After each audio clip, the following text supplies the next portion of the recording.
ప్రతి అంగుళంలో నెలల తరబడి చేసిన కఠోర శ్రమ ప్రతిబింబిస్తుంది అంటున్నారు తోటి చేనేత కార్మికులు, కుటుంబ సభ్యులు. ఈ విశిష్ట సృజనకు గుర్తింపుగా గంజి వెంకటేష్ జాతీయ చేనేత పురస్కారం 2026 కు ఎంపికయ్యారు. ఆగస్టు 7న ఢిల్లీలోని రాష్ట్రపతి భవన్లో నిర్వహించే 12వ జాతీయ చేనేత దినోత్సవ వేడుకల్లో రాష్ట్రపతి చేతుల మీదుగా ఆయన ఈ ప్రతిష్టాత్మక పురస్కారాన్ని అందుకోనున్నారు. అన్నయ్య నాకు గంజి వెంకటేశం నేషనల్ అవార్డు రావడం ఈ భువనగిరి జిల్లా చౌటుప్పల మండలం. అందులో మా సంఘంకి మొన్నటిదాకా 13 ఏళ్ళు సేవ చేసిండు. ఆయనకు అవార్డు రావడం మా అందరికీ చాలా సంతోషం. ఇక్కడ ఏరియా మొత్తం ఆయన సలహాలు తీసుకొని ఆయన అడుగుజాడలో నడిచి సంస్థకు మంచి సేవ చేయాలని మేము కోరుకుంటున్నాం. మొదటగా ఈ వృత్తిని మీద ఆధారపడి పట్టు చీరలు తయారు చేసే వాళ్ళము. ఈ గంజి వెంకటేశం అన్నట్టు ఆయన మా సొంతం బ్రదరు.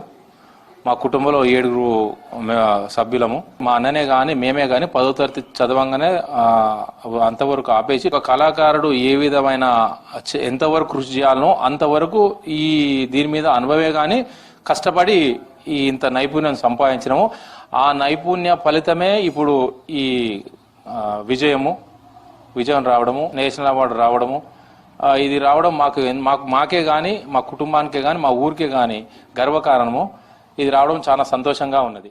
1996 నుంచి మా ఎస్ఎస్ అయిపోయినప్పటి నుంచి మీ బాబాయ్ వాళ్ళ ఇంటి దగ్గర పక్కన ఉండడము, ఏం చేస్తున్నాము ఇట్లా ఈ ఇంట్లో మెలకువలు కొత్తగా అప్గ్రేడెడ్ ఏం చేద్దాం, కొత్త డిజైన్లు ఏం రావాలన్నా కానీ మా తాత వాళ్ళు గంజి బిశ్వపతి కానీ ఇట్లాని ముందు తీసుకొచ్చేది అనమాట. వాళ్ళ దగ్గరనే మేము కూడా మెలకువలు నేర్చుకొని ఇంతవరకు రావడం జరిగింది. ఒక్కొక్క రంగులలో ఒక్కొక్క నైపుణ్యాన్ని మేము ఒడిచిపట్టుకొని ఏ రకంగా చేస్తే బాగుంటది అని దాంట్లో ఇంకొంచెం బెటర్ అనుకుంటూ ఇప్పటిదాకా మేము లాస్ట్ ఇయర్ ఇద్దరం కలిసి తయారు చేసాము. రెండింటిని కూడా పంపించడం జరిగింది నేషనల్ కి. నేను ఇద్దరం కలిసి కూడా పోటీ చేశాము, అంటే నామినేషన్ చేశాము.